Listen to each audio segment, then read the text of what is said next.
Hello guys! Welcome back to my channel, Rama's Food Vlog. For today's video guys, magluluto lang tayo ng napakasimpleng breakfast ideas. So meron dito tayong fried rice and then salmon belly. Yan, fried siya and then with side dish.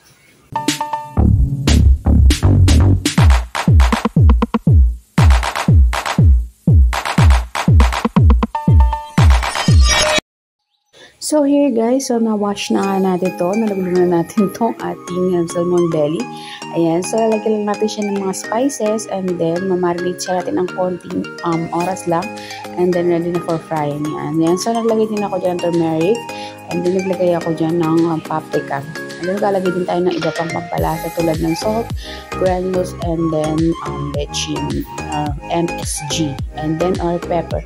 So kung ano man preferred natin na ilagay dyan pampalasa, so up to you na guys. So ayan, naglagay din pala ako ng calamansi dyan. Parang namimiss ko kasi yung food sa Middle East to, ganyan. Ganyan sila maglagay ng mag-marinate ng fish. So nilalagay din ng lemon. So dahil wala tayong lemon, calamansi na lang.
So, prepare na nga tayo dito ng ating pan na pagpiprituhan ng ating salmon belly. Yan. So, nalagay na ako ng konting amount ng oil dyan.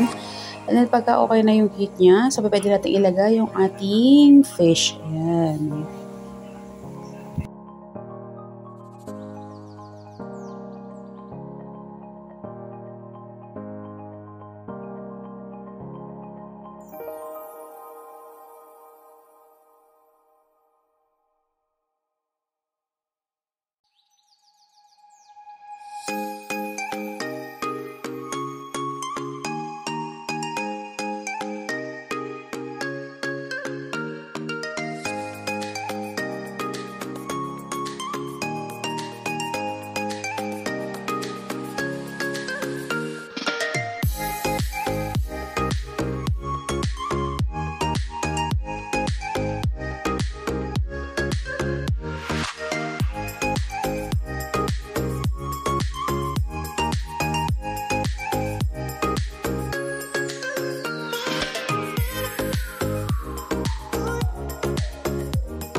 Luto na nga yung ating first batch ng ating niluto na salmon belly.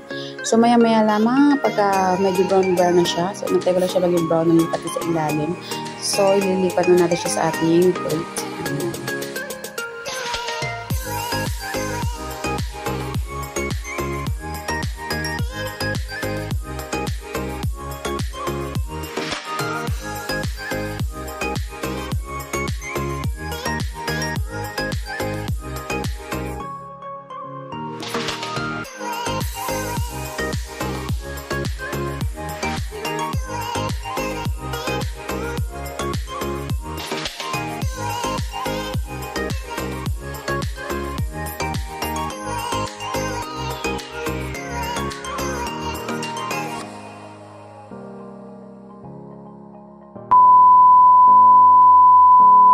So, ito na nga guys. So, dahil wala akong leftover rice, so nagluto talaga ako para lang dito sa ating fried rice kasi nakabili ako nito ng mixed vegetables na nakapack na siya. So, frozen siya guys. So, meron siya syempre corn, carrots, green peas, and then yung beans. Green beans. So, ayan. So, dito nga sa ating yolk, naglagay na nga ako ng garlic. So, antayin lang natin siya mag-aroma o mag-slightly brown siya. At saka natin ilalagay yung ating frozen vegetables.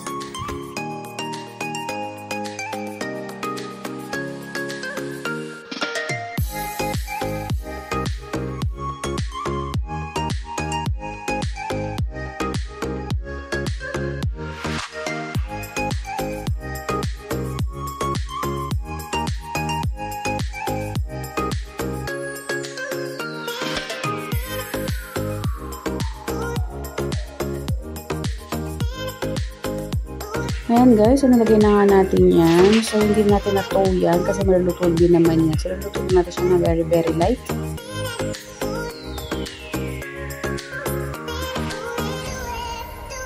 And then after natin yan malagay, pwede natin ilagay natin mga pampalasa and then yung ating rice.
Ano yun na nga guys, so nakapaglagay na tayo ng mga pampalasa natin na nakapaglagay tayo ng konting-konting soy sauce lang para lang sa pampakulay ng ating fried rice. So ayan, so lagyan na natin yung ating rice and then nahalo-haloin lang natin yan, mix-mix lang guys.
And then, pagka okay na nga yung ating fried rice, mag-aagat lang tayo ng egg. Ayan. So, dito ko na nga binitis. Dito ko na nga kanrak yung egg. And then, nahalo-haloin lang natin yan. So, pwede rin naman natin mag-beat tayo ng egg sa isang bowl. Sa natin ilagay. Pero okay na yan.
And after a few minutes, yan na guys. So, ito natin yung fried rice. Ayan. So, ready na for plating. And then, ito naman syempre yung ating fried salmon belly. Ayan. So, very, very crunchy siya guys. And then, syempre guys, so meron nga pala dito ang bigay ito ng nanay ko eh. Ayan, bigay ni nanay. So, masarap lang may kapitbahay ng nanay. Ayan. So, pickles siya. Atsara sa Tagalog. Pickles. Ayan na nga. So, meron tayo atsara dyan. And then, yan, tatikta natin yung ating mga niluto. Ilagay lang natin yan na yan sa ating cup na maliit. Yan, so 1 cup siya. Yan, lalagay natin yung plate para mukhang maganda. Kahit hindi siya socials. At ayan, syempre maglalagay din tayo ng ating side dish na atsara. Yan, so pickled vegetables. Ayan. So ayan na guys. So thank you for watching. Stay tuned for my next cooking serye. Ayan. So kakain na tayo guys. Yum, yum, yum. Thank you everyone.